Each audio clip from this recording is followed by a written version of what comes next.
So, welcome at EMERCE Scaleup Cafe. Camille Richardson, you're the CPO of OneFit. Elevator pitch. What does OneFit do?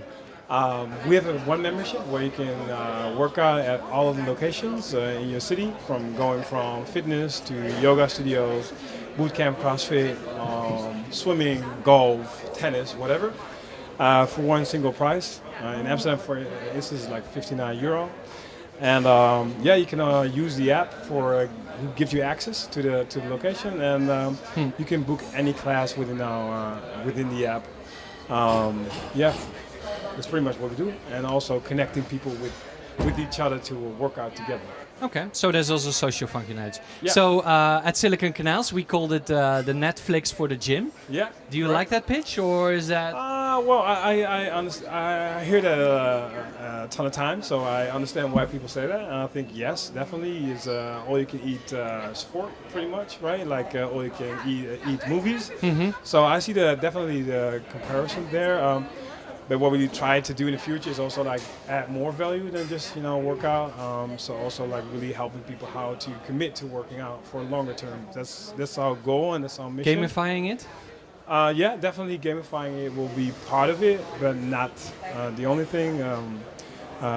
We believe like creating habits is like super important to, in the end, to be able to maintain working out. So how do you do that? At the moment, we only have the option that you can actually book your classes up to 2 weeks ahead. So if you want to do the same classes every week, then you can do that, right? But we like to build in features that we can actually really help people to create their own routine, and you can imagine by giving them recommendations which classes they can do. If we see they always work out on Tuesday, we can bring in a little bit of diversity because to keep them motivated and keep them inspired and encouraged to do so, right? Yeah, exactly.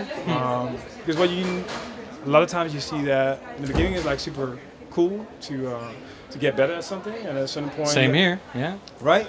Guilty. And at a certain point you have to, do a lot more to gain just a little bit, right? Yeah. And in the end, you're only going to the free sauna. Yeah. Exactly. So I think from our product perspective, we can do so much to really help people to build in this routine, build the rhythm, and also get them inspired and motivated by connecting them with other people, connecting them with teachers.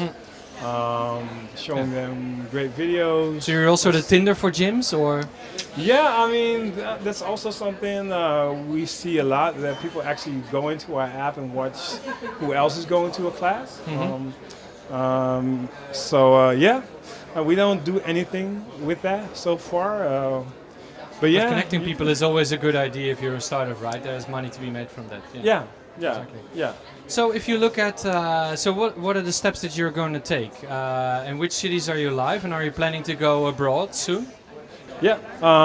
Today we are active in 6 cities, of which 4 are in the Netherlands, Amsterdam, Rotterdam, The Hague, and Utrecht. 2 in Germany, Cologne and Hamburg, and we are about to launch in Barcelona, Spain, somewhere in November. Okay, great. So why Barcelona? Because it's like a cool city, the weather is warm. No, because the sport participation in Barcelona is like super high. What you see is also that brands like Nike have a focus on cities like Barcelona. Mm-hmm. And is there also a high density of gyms? So a lot of competition. Super high density of gyms. So of course for us as an aggregator, it's super important that competition is ferocious. That's really good for us, of course, as an aggregator. And that's also the case in Barcelona. People make enough money to really afford like a gym membership as well. And competition is really focusing on corporate fitness. Mm-hmm. And we have more B2C focus because we believe, in the long term, that's bring us the most value. The market looks like really super interesting for us. And some nice business trips as well, of course. Exactly. So can you tell me a little bit about the funding? How much funding did you raise to date, and from whom? We raised around a little over 5 million. euro.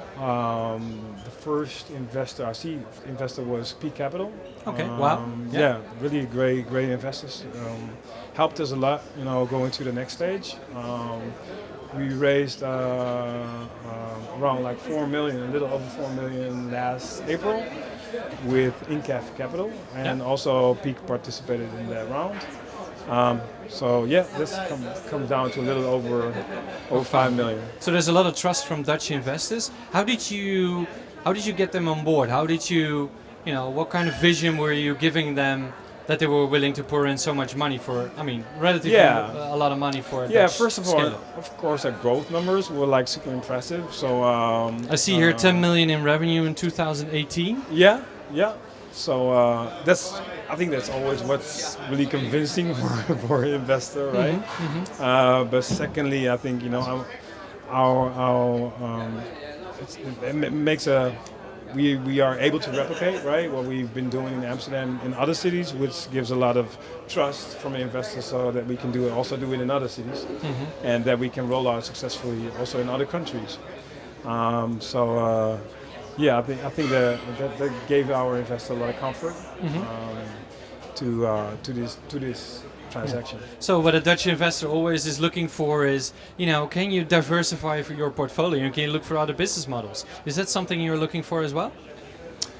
Like revenue streams? Yeah, definitely. Because in the end, I believe like if we can lower the price of our membership, because we have extra other revenue streams, it would be like a great competitive advantage. But you can imagine like our data is like super interesting for gyms, sport brands or gyms or whatever. So we have a ton of possibilities to create like extra revenue streams. And you were talking about Barcelona being a market for corporate fitness. Is that something you're also looking for? Is that you're offering subscriptions to companies or employees?